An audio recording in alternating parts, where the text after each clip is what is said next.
Hi, this is A Smaller Life, a podcast hosted by me, Saskia the Fighter.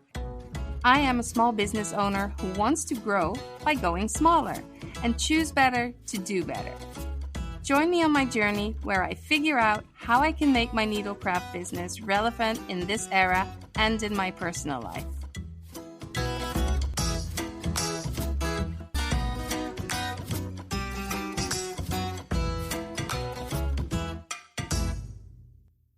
A year and a half ago, in episode 6, I talked to Lia Weitzel, who is my friend and used to work at my yarn shop, Yavol. As Lia comes from and lives in Sydney, we talked about Australian summer and winter knitting and opossum yarn. In this episode, I asked her to come back to report from Down Under. This time, I wanted to ask her about knitting trends in Australia and in general, and how trends fit into our conscious wardrobes. Of course, we had to talk about the weather, since this is our most talked about topic, comparing the Aussie weather and weather culture compared to the Dutch weather and how we deal with it here. And with that, here's Lia. Well, hello, Lia. So good to have you back. Hi, it's great to be back. Thanks for having me. Yeah, we were just talking about the weather, as we usually do when we speak, because we are in such different parts of the world, and you are now actually wrapped in a blanket. How come? Well, I'm wearing a woolen jumper and a woolen blanket right now. I live in Sydney, and today it was chilly 15 degrees Celsius, which I know is perhaps not the coldest for anyone living in Europe, but for an Australian, that's a pretty cold day, and it's been windy today as well. So with the wind factor, I think it's kind of felt a bit more even like 10. Yeah. And right now it feels like 2 degrees outside. So we're all feeling very sorry for ourselves. Yeah. And we're all wrapped up. Yeah. And it's also been very bad with the rain, hasn't it? Yeah, we have had a lot of bad rain all across the eastern coast of Australia. It's been just raining nonstop for months, lots of bad flooding, and lots of people have lost their homes or had lots of damage to their homes. I'm really lucky where I am that the flooding isn't affecting me. But yeah, a lot of people have suffered a lot in the last few months. Climate change is really doing a lot of damage to us. I remember last time we spoke, I don't remember if it was on a podcast or just us catching up. We were talking about the fires and everything. And it feels like Australia is getting hit from all sides when it comes to climate change. And it kind of feels silly because when you were working at Yavol, we were always talking about the weather and making jokes and comparing differences and such. But now I feel like every time Australia is in the news, it has to do with some kind of extreme weather. And it's bad. It is really bad, actually. Yeah. And, climate change is something that's definitely in the forefront of a lot of Australians' minds. We've just had a big federal election, and I think one of the biggest issues was climate change and probably resulted in a change of government for us because of all the issues with climate change and the fires and the floods. And, Brisbane has faced 2 really serious floods in quite a short period of time, like maybe 1 or 2 years apart. I'm not entirely sure on the details, but people have been really badly affected. Yeah. So it's big and it's bad. So and hopefully with our new government, we'll be taking a few more meaningful actions. Yes, I hope that for you as well. Although I quite literally wrap myself in conscious craft and work and being open to information, I am slowly starting to see myself more as an activist more than just somebody who cares. There's a little bit of a difference there. And I was recently talking to a friend I have who's originally from New Zealand and has lived in Canada as well, that we in Holland, I don't think it's a thing that we send out letters to our parliamentarians. Yes, exactly. Yeah, I don't think it's I think it's, you hear a lot more in podcasts from America and people in other countries that do that, especially also the UK. People are very active sending letters out and asking for better rules, better legislation. Condition. Yeah. Sometimes I have to find the words so hard when I start talking in English, right? So Yeah, it's becoming more of an activist. And actually, yesterday I was writing my mission statement over, and I was rewriting it and thinking about how politics is sometimes so short, like short circles, and then somebody new steps in and things change again. And I think that communities and businesses have much more power than they think in changing societies. And I think if all businesses, small and big ones, especially big ones because they have more power, but small ones too, if we take our responsibilities and if we make better choices, then we can really change the world around us. I still am so positive about this. And I had this conversation with my partner, and he was a lot less positive, but I still feel that if we all move a little muscle, we can shove things in the right direction still. Not completely sure, but I really want to stay positive. So how do you feel about that? I'm probably somewhere in between you and your partner. I'm like, right. I'm a little skeptical. I think if everyone does it, then of course we'll see change. That would be wonderful. It's just a matter of how to get everyone to do it, which is the tricky part. Yeah. But you're working on that. I'm working on that with my small, tiny podcast and my small, tiny community. But, like just staying positive and talking about podcasts and communities and businesses. As I said before, you were working in Jawohl, a yarn shop that I used to have. And now we had such a great time. It was wonderful. Not having the shop makes me miss you a little bit less, which is kind of a good thing. Oh, that's so sweet. I don't know if that's sweet, but I mean it in a sweet way. But now you work in a yarn shop in Sydney. So you are actually our girl from Down Under reporting. Since I don't have feathers in all the things that are going on in the yarn industry as much as I did when I had the shop and as much as I did when I was on social media. I mean, I read and I'm online, so I don't miss that much. But I thought it would be nice to talk to you about what's going on in the yarn shop, what things are happening. Are there any trends? Are we seeing any changes? And also specifically for where you are in this season of where Australia is in winter and also in the season of your life. Oh, well, first of all, can I say I love the image of me being the reporter from Down Under. I feel like I need like an Akubra hat. Yes, you do. And a Dryzerbone raincoat for anyone who doesn't know what that is. And is that the one with the flap on the back? Yes, with a flap, kind of like a little poncho looking thing to keep your shoulders extra dry. I'm going to Photoshop that image so much for this episode. Yes, well, I work in a shop called Skein Sisters in Sydney. They're quite different to Jawohl in terms of their size. When I was working with you, it was really just us and some volunteers. Yeah. And at Skein Sisters, they have many more employees. So they have lots of different things they can do, lots of services they can provide because just of the number of people who are available to give them. When I first got there, I found out how they ran this really comprehensive email service where they answered everybody's emails, all these questions via email. And I was like, wow, we've got so much time to do this. How amazing.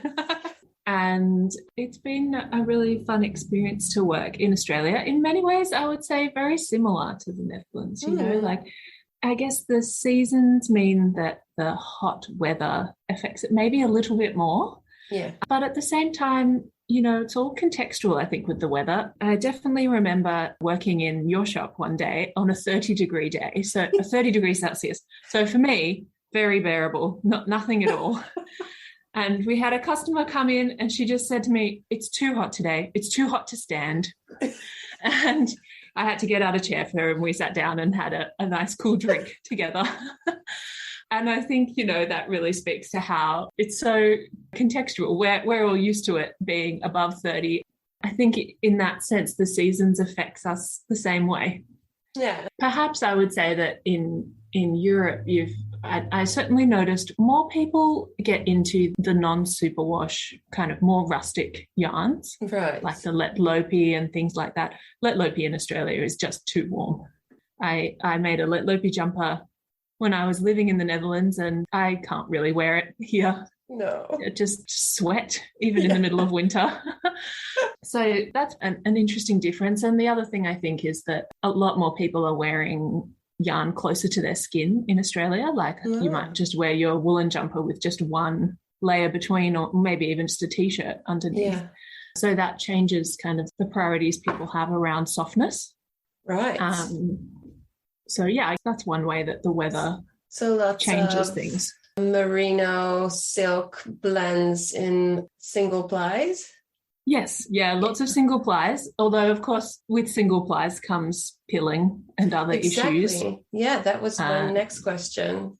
So we have a bit of everything in Australia. I think this is just my perception. I'm always a bit nervous talking about Australia generally. Yeah, I can see that. Who represents the country? Yeah, you're just one person in your life. We know, and it's still.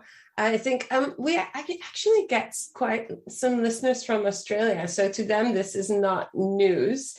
It makes you more nervous, maybe. I'm sorry. A little. But we also, I just checked. And they should definitely write in if they disagree with me. Absolutely. Yes. I'd love to hear from everybody that has a similar or completely different opinion. I want to hear it. So click on the leave a message button on the show notes, and you can actually leave a voice message if you want to, so I can also hear your voice, which is great. But yeah, no, don't worry about it. Don't worry about it, because it's just your opinion and you work in that shop. Go for it.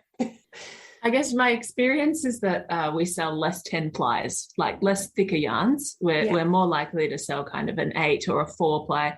So for Europeans who don't talk in plies, exactly. I guess that's a DK or a fingering. In Australia and New Zealand, we talk in plies. I didn't know that. Yeah, we do. So, and I guess more kind of modern knitters or knitters who are really invested in the knitting scene, right? That is kind of shaped by Instagram and all the major knitting magazines that come out of America and Europe. They'll be more familiar with those terms that Europe and America use, like fingering or DK or worsted. But your average knitter in Australia who learnt to knit even sort of 10 to 20 years ago would really not be familiar with those terms at all. So a lot of what I do when I'm talking to customers in the shop is explain the difference between, I say, well, a 4-ply is a fingering, and in fact, both of the sets of terms come from a history of spinning. Neither of them really refers to what they actually mean in spinning. Right. It's just an indication of thickness. So sorry if I talk in plies, just remind me to switch over. I can just put a list in the show notes so they can compare and learn something. Yes, yeah. Well, I still struggle sometimes with the really thick plies that we don't sell really, like kind of anything above 30 plies. Yeah. Gosh, how far up go they? What would be a bulky weight? A bulky would probably be a 12 or a 14 ply. Okay. Super bulky might be a 14 ply maybe. Beyond that, I don't really know. We don't sell anything beyond a 14 ply in the shop I work in, so I don't have to know, which is nice. Yeah. But that gives us a little bit of a frame of reference. So 1 to 14 max. Exactly, yeah. So 2 ply is usually a lace weight. Yeah. You would sell what weight most? Oh, gosh, I don't know. I think probably an 8 ply or a DK is probably our most popular. And I think that's the most popular because it's popular for babies. Right. A lot of people come in wanting to make a baby's blanket, and an 8 ply is a good ply for that because a 4 ply or a fingering takes a long time. And so how much have you been knitting with DK, Lia? Yes, I am 37 weeks pregnant at the moment. Yay! It's exciting. I'm getting to the tail end of everything, sorting everything out. I have to admit, though, that I haven't really been knitting for my baby all that much. I've been kind of finishing my own projects, things for myself. Everybody tells me I won't really have time once she's born, or maybe I will, but maybe I won't. I don't believe that. For me, it was kind of the same in the beginning. I think I knitted 1 or 2 little things and a blanket, and then when they were there, when they get a little bit older, you have so much in between time where you cannot really do anything real, but you can always put in some needles of knitting. So for me, small babies are great for knitting. So you can hold on to that thought.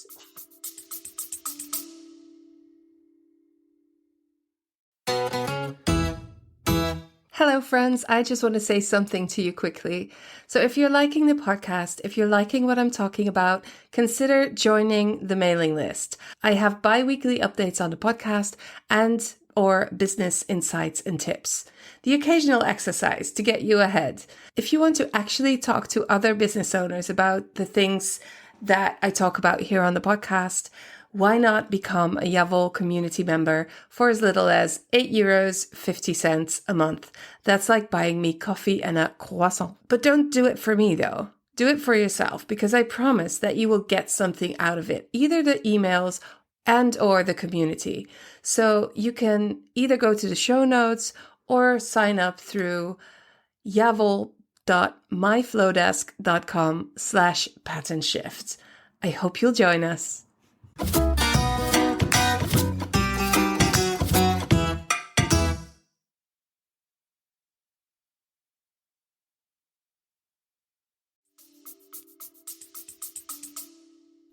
I definitely will. I'm quite sad about losing time to knit. It's been actually quite interesting. Some knitters will tell me that they had heaps of time, so much time when the baby's born, you'll be fine, you'll really enjoy it. And other people say, oh my gosh, it's just the most hectic time of my life, and I just don't expect to be doing any. Yeah, you know what? Babies are just like people. They're all different. Yeah, that's true. Well, fingers crossed mine will just sleep constantly and I'll just knit all the time. You can always wish, right? But what's your taste in baby knits? Because there's definitely trends there, right? Talking about trends. If we look at petite knits, all the very basic looking baby knits that have either cream or cognac, which is probably not a good description of a color for a baby, but let's call it caramel. Yeah. Those kinds of colors, and maybe all of those colors that look like they're dyed naturally, but they're not. Those types of colors are definitely a baby trend a few years ago. Have you seen anything new or anything else coming up? I would say that's still pretty trendy, those neutral colors for a baby. And, you know, that's if that's what you like, I guess that's a good thing to do that while the baby can't choose, because I feel like as soon as a kid reaches 3, they just want bright pink and bright blue and bright purple. And so enjoy it while it lasts. Yes. I must admit, I have made a set of overalls for my baby that is a petite knits pattern, the Willems overalls. Also making a little toy for her, a toy lion, which is one of the pattern by Cynthia Valette, who was also on this podcast a little while ago. Yes. That was actually one of my favorite episodes. I really, really enjoyed listening to her talking about creating her characters. And she's working on a book at the moment that I'm very excited about coming out. And part of the reason I'm making a lion is that my partner, who is also a little bit Dutch, his surname, and now I'm going to totally butcher this and you're going to laugh, Van Leeuwen. Oh gosh, I'm sweating just saying it, which is a fairly common Dutch surname. It means, literally at least, means of lions. So I'm making her a little lion because she is also of lions. I'm up to the shoulders of that pattern, which is a really fun make because Cynthia designs all her patterns to be knit in one go. And so, you know, you finish the face and then you put the eyes in and you finish the nose, and it's really nice to sort of see it come to life, and I'm very happy with my progress. I feel like my lion has a very kind face. Oh, so that's good. Actually, if you want to listen to the interview with Cynthia, it's episode number 17. So you're knitting a lion, you've knit an overall? Little overalls, onesie kind of thing. Yeah. And then a few other people have knitted things for her, which has just been so lovely. Oh, that's great. But I definitely agree that the Danish kind of Scando vibes. Scando, is that Australian? I don't know. I think because there's an O, so it must be Australian. Yeah. We would say Scandi. We'd say Scando. Scando. I definitely think that is super on trend for Right. adults and babies, everyone. And, yes, still, yeah. A lot of it is quite simple as well. So it's quite accessible for people who aren't perhaps the most experienced knitters. You know, you don't have to have been knitting for 10 years to attempt one of those patterns. They're all quite basic, which is lovely to have those options available to people. And secretly, I hope that is a trend that will last for a long time, because I have this philosophy on clothing and clothing going into the future that if we kind of keep it basic, then they can last longer. We will not be so excited to keep buying new clothes and new things that are on trends, because trends actually really move fast fashion industry in a way, or the other way around. I mean, they work together. And so if we can keep things really basic, then they can last for a long time. And I think that would be a good thing. Perhaps making it more personal by adding wool embroidery or something like that, or changing up colors. But yeah, that would work for me. And then you always have Stephen West, who is on trend always, because he's so different from everybody else and so popular and so colorful that it's a basic on its own almost. Do you feel like that's the same in Australia? Is Stephen West a basic, an essential? I think that Stephen West is incredibly popular in Australia. His latest mystery knit along went gangbusters in our shop. We had so many customers buying kits and investing their time in that, and a lot of people had a lot of fun with it. Yeah, we see a lot of people wearing a basic outfit with this absolute pop of color and texture, classic Stephen West. And I think in that sense, his things can go with so much, depending on what you have in your wardrobe, I guess. For me, I tend to wear a lot of patterns. So his shawls are often almost too much pattern for me personally, but I do have my eye on a jigsaw shawl to use up a whole lot of my stash that I have, my 4-ply / fingering stash. Yes, yeah, absolutely great for that. So essentially a sustainable view into the future of knitted fashion and fashion in general would be a mix of basics or essentials in more of a neutral tones, or not neutral, but like a solid basis, and then crazy accessories. So we can use up all our leftovers in our accessories and make our clothes in a way that they can last a long, long time and just accessorize to perfection. And I can also think of some people for whom making really bright, outrageous outfits will suit them for 20, definitely. 30 years to come. And you know, I guess it's a little bit individual. Yeah, absolutely. I think it just comes down to thinking about it. What will work for you for a long period of time? And will you make a sweater that's a single ply in bright colors because it's on trend right now? Or will you make it because that's so you, and you will wear that until the single ply gives out? I think it's interesting as well to look at trends in not just sort of in the structure of garments or the simplicity of them, but like in the texture. Yeah. Like I would say in the last year or two, we've really seen a move towards cables. Absolutely. Yes. And previous to that, I think we had a lot more color work. And that's been interesting as well to see all the patterns pop up and to assess for yourself, is that something that I like because it's trendy, or is that something that I like because I like it and I'm going to like it for 10, 20, 30 years? Yes, absolutely. Am I buying the Uggs because my feet are cold and I live in Alaska? Or am I buying them because everybody else in LA wears them? That's right, exactly. Yeah. Although I will say you don't need to live in a cold place to have Uggs. No, you don't. Although no, absolutely not. But I think Uggs are a thing for a whole different episode for lots of different reasons. So let's move away from the Uggs. Yeah. So would you say people buy patterns and yarns because they're trendy? And I felt like a lot of people that came into the shop were very much tuned into wanting to buy what was on trend. And usually that would be the latest book that came out from a designer with a name. And then they would massively start knitting the same pattern or from the same book. Is that something that happens where you work with Skein Sisters? Definitely. Lots of people are really invested in all the major magazines that come out. And I think as well, what you just said made me think of sort of the phenomenon of people being really enthusiastic about test knitting. Yeah. Oh, yeah. Yeah. People are so enthusiastic about test knitting, even when they don't necessarily know what the pattern is.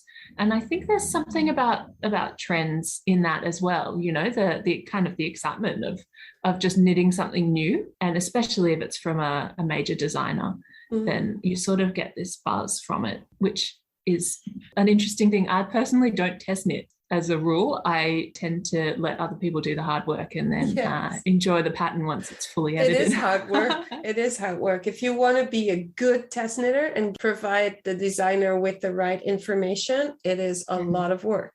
Yeah.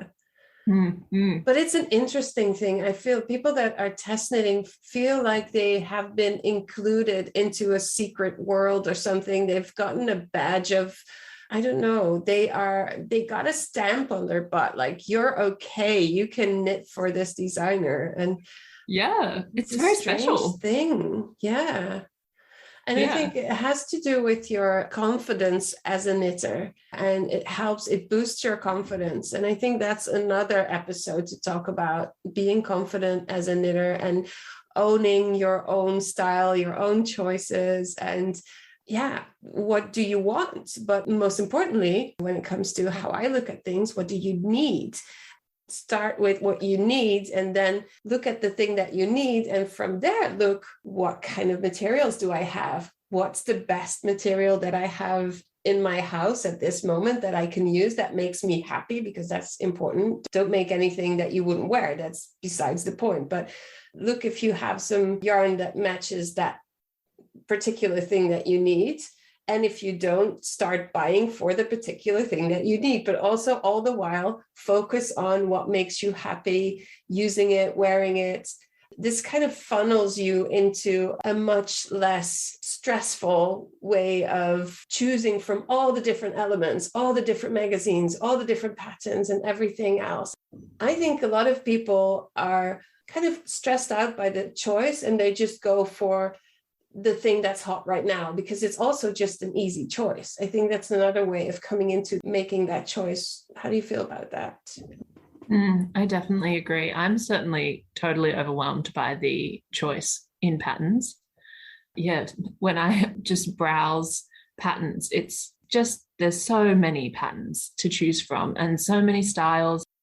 Yeah, I agree that there's a process that you have to go through, sort of, what do I want in my wardrobe?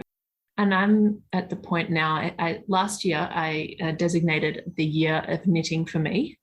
So I didn't knit for anyone else, which was delightful. I love it. I find that doing that every now and then, even just for a few months or, you know, maybe a half a year or something like that, really reinvigorates my enthusiasm for knitting.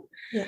But I think as well that knitting for other people for a long time, you start to sort of lose the joy of being able to hold on to the garment that you make. And that really allowed me to fill some gaps in my wardrobe, which I'm really happy with. You know, like I made a kind of very classic cabled cardigan, the Winter's Beach by Andrea Mowry, which funnily enough was super trendy, very popular. So many people made that cardigan. I think out of the 9 or so people who work at the shop, maybe 8 of us are making it. Wow. But at the same time, I feel like it's an old friend. I made it in one of our lockdowns last year. It took me about 6 weeks and I wear it all the time. And I feel like I will wear it for a long time to come. It's a classic. All those beautiful cables. And I made a few other things to fill some gaps. And now I feel like I'm ready again to knit for others. And I actually think that knitting for others, it's a bit of a contentious topic in the knitting world because everybody's very precious about their makes. And, people talk about knitting for someone who's knit worthy. Right. But I actually think that if you can find those people in your life, it's a great way to continue your conscious knitting journey, because you can't possibly knit just for yourself and knit all the things I want to knit. Well, I can't. And, there's things I might want to knit that I don't necessarily want to wear, or there's ideas that I have that other people would be very keen on. So I'm enjoying that too, sort of transitioning out of my year of knitting for me and knitting for others is also a joy for me. I love that. I love that so much. And when you talked about finding that kind of missing friend in your wardrobe, I have a cardigan like that. And I don't know the name at this moment. I'll put it in the show notes. I remember knitting it with OVZ DK Shetland in actually that caramel color. And it is a staple. I wear it a lot. But it also means that because I've knit that, I know that when I need another kind of cardigan, I might not necessarily knit the same one, but a cardigan like it. So that would also steer me away from what is hot and happening at the moment, but trying to find something that really fits me well and fits my shape well. That's also very important. So when you talk about your conscious knitting journey and the gaps in your wardrobe, there's so much to investigate. And then it's interesting to talk about how do trends fit into a longer view, like a longer view of time your frame. Wardrobe. And yeah. So how do trends fit in your conscious journey? Because they tend to be short-lived. But we can also see that when we do talk about Stephen West and when we do talk about the more basic knits, these are trends that have been going on for a while now. Sometimes you still see women in their 60s walk around with bright blue eyeshadow. They put it on when they listen to ABBA and they haven't changed it since. And if you own it, you own it, baby. It's fine. So I totally agree. Yeah.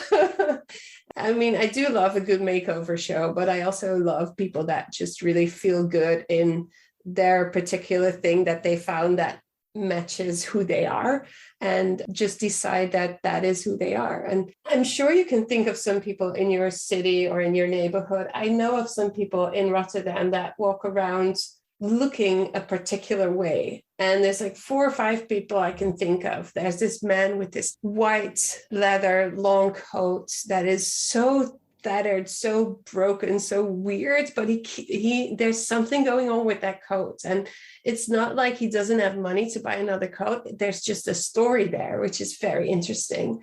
Then there's a woman that wears only shades of red. So whatever she takes out of her closet, she can probably mix and match very, very conscious, very sustainable, unless she has like 7 red closets. But that's very interesting. And yeah, there's lots of people I can think of that go besides over the trends and everything in between. So with this podcast, we're always talking about consciousness, which doesn't mean that you have to do things in a certain way. It actually means the exact opposite. It means think about what works for you, and that's what you can then focus on. And then you don't have to be so overwhelmed by everything that's everywhere. I also wanted to mention one other thing. When you were talking about baby items, I was thinking about Elizabeth Zimmerman, who is like the grande dame of knitting. She is a designer, and she was actually started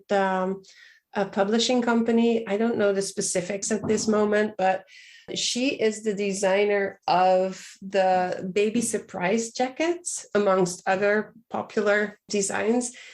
This is such a fun thing to knit, Lia. If you have a week left where you feel like I can't do anything, my belly is big, I feel like I can't do anything, but I have a little bit of energy left, I would say go for that classic. It is almost like origami. You knit it, you don't know what you're doing, and then you cast off and you fold it into shape. It's amazing. And it's a classic. So it does kind of have a little bit of a 60s, 70s vibe, but choosing your yarns, you can really bring it up to this day and age. Do you know of any other classics that you love in terms of wardrobe and knitting classics? Yeah, I don't know that I have a good answer to that question. It's really funny because we are talking to each other in Zoom, and Leah's actually wearing a cabled cardigan, and I'm wearing a Breton striped shirt, which I consider both as classics. Well, that's true. Jeans would be a classic. An Irish cabled jumper with a cowl would be is a cowl with like a turtleneck. Yeah, turtleneck. That's what I was looking for. We call it kool in the Netherlands. K-O-L. So those, I always love a good classic. I even at a certain point had an idea of just making a wardrobe that's only classics. So I would never go out of style. It would always be good. And that would be very unstressful and very sustainable, but also very boring. I have had lots of ideas like that. I talked in the last episode, I talked about my idea to make everything blue, the kind of blue that's indigo. So you can mix and match everything with everything and just have everything blue, like the lady in red. I would be the lady in red, yeah. But I would be able to add like obviously sustainable types of jeans, which are not really there, but anyway, I have these ideas about my wardrobe, but today we're talking about trends and what's happening with trends right now. And I think we don't really have something that's really now, or do we? I guess like the fast fashion industry, at least in Australia, I don't know about Europe, but they're pushing towards like low-rise pants again. Like the 90s and the early noughties is coming back, which I'm not going to be engaging in because I like my butt crack to be covered. Me too.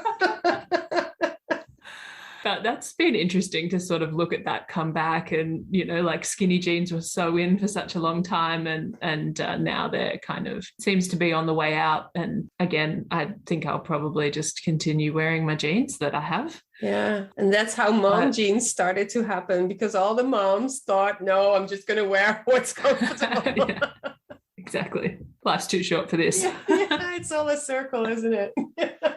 Well, it is funny, with trends. I feel like there's a certain period of your life where you shape your sense of self. Yeah. And the trends at that time are part of shaping that. Yes. And then they move on and you don't, I guess, in some respects. In some respects, yeah. So just to round off this whole trend talk, I think it's really funny that we're talking about trends. I don't look at myself as being trendy at all, but I like talking about it.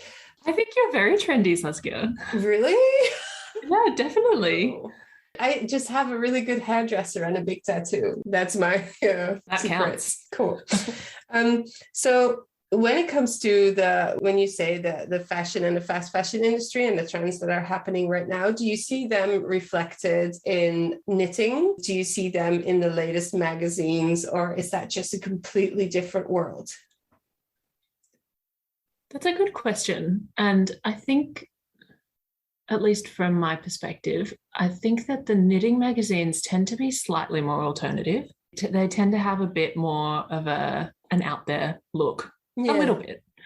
And, I think that probably speaks to the community that they're targeting. But, at the same time, you've got lots of big knitting companies, like those knitting companies like We Are Knitters and Wool and the Gang, other companies like that who sell those kits where you can just kind of buy one kit, whole bolus, you get everything you need, needles, yarn, like, pattern, everything. Happy Meal for knitters.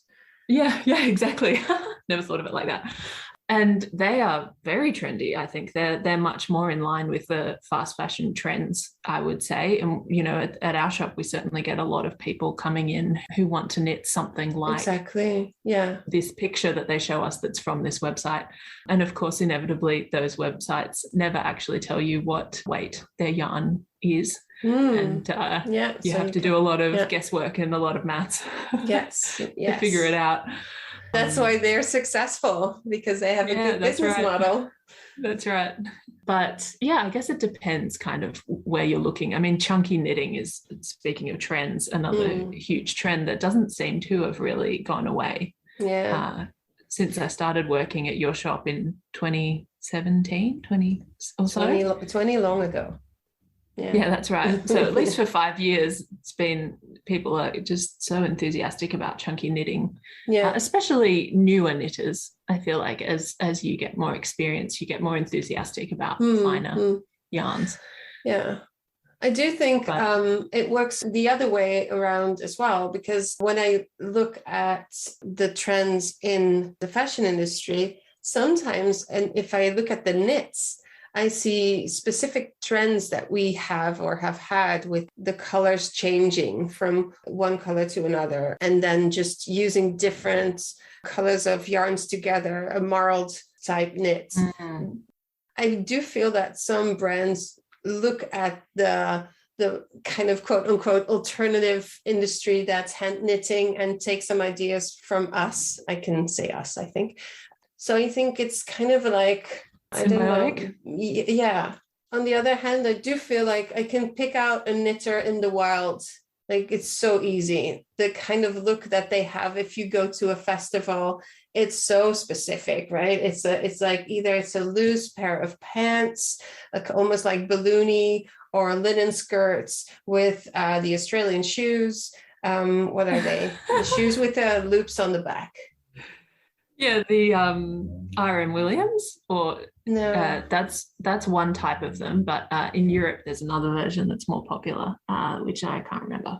Yeah, but those, and then there's a knitted cardigan or a knitted sweater, and they have a certain look about them, which I think the muggles would call alternative. But within the knitting world, you could look at yourself as alternative or not. Like, it's different bubbles that like kind of bump into each other in certain moments. And I don't know, I think it's very, very interesting to look at these things. One other thing that I feel like I've noticed, which is like an example of how fast fashion talks to perhaps our communities, is the growth of crochet in the last year or so, or two, perhaps with lockdown and COVID. People are finding crochet as an accessible pastime, and knitting maybe seems a little bit harder in terms of picking it up as a beginner. Yeah. Like, I don't know if you've noticed this, but I just think there's been a crochet boom. So many people come into our shop saying that they've learnt to crochet and they're looking for patterns, and some of the major publishing companies that have traditionally done knitting have published crochet books. And I think that we're seeing a lot of like really beautiful crochet patterns come out onto the pattern market. I think Lina has got a cool book out, right? They do. Although their book unfortunately doesn't have many garments, or any garments, I'm not sure. I think that's a knitter's perspective to crochet, don't you think? Maybe.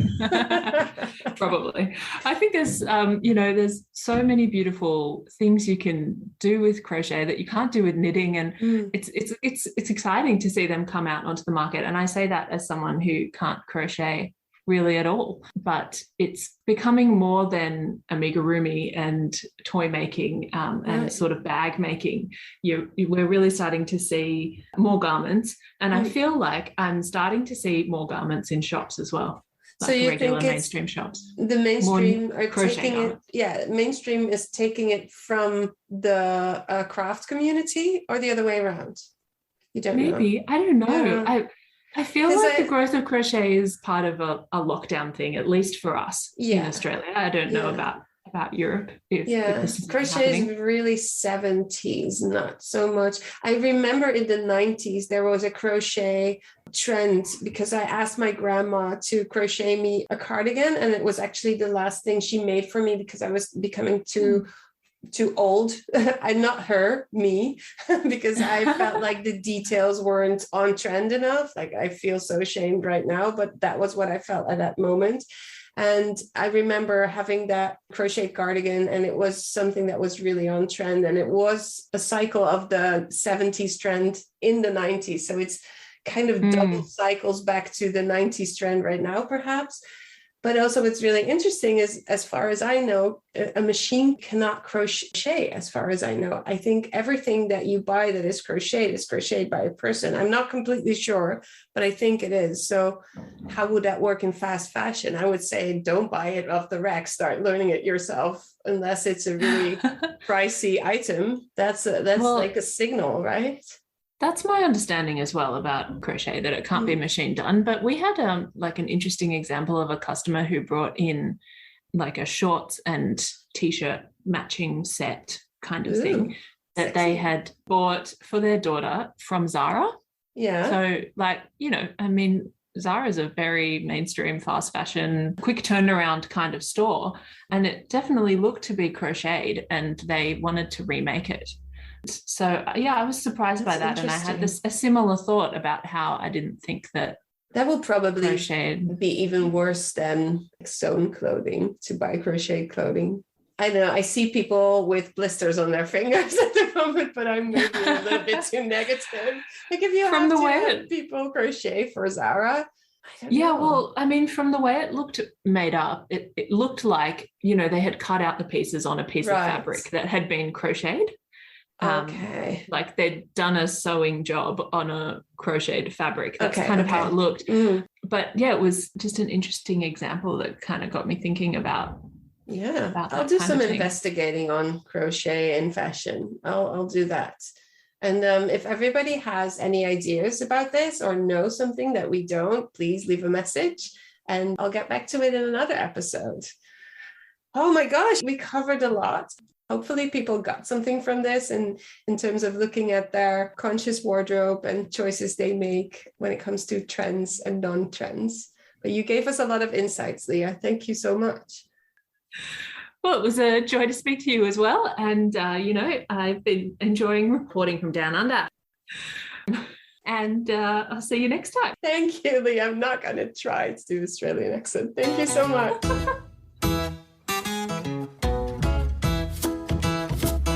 It's always so much fun to talk to Lia. We can talk about anything, politics, the weather, knitting, everything. And she agreed to come back, which is great.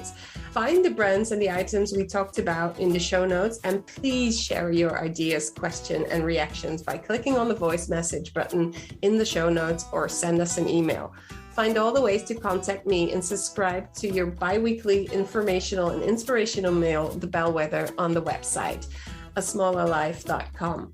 Also, if you want to be notified every time a new episode drops, you can get into the action and join our online community where makers and sellers come together to talk about creating our conscious wardrobes. Find the link on asmallerlife.com and in the show notes.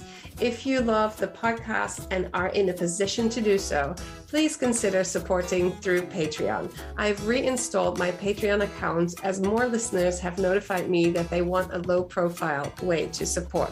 You can now become a Patreon member for any amount that you choose. This is how I pay for making this podcast, so I'm very thankful for your support. As valuable as supporting with money is supporting with a few minutes of your time. Rating the podcast with a few stars on the platform where you listen to it is wonderful. Writing a short review is even better. And the easiest way, of course, is always just to share the podcast or a specific episode with a friend. Growing the podcast is essential for keeping it going, so if you have a few seconds or minutes, this would be so helpful. Thank you so much for listening, and I hope you're here next time.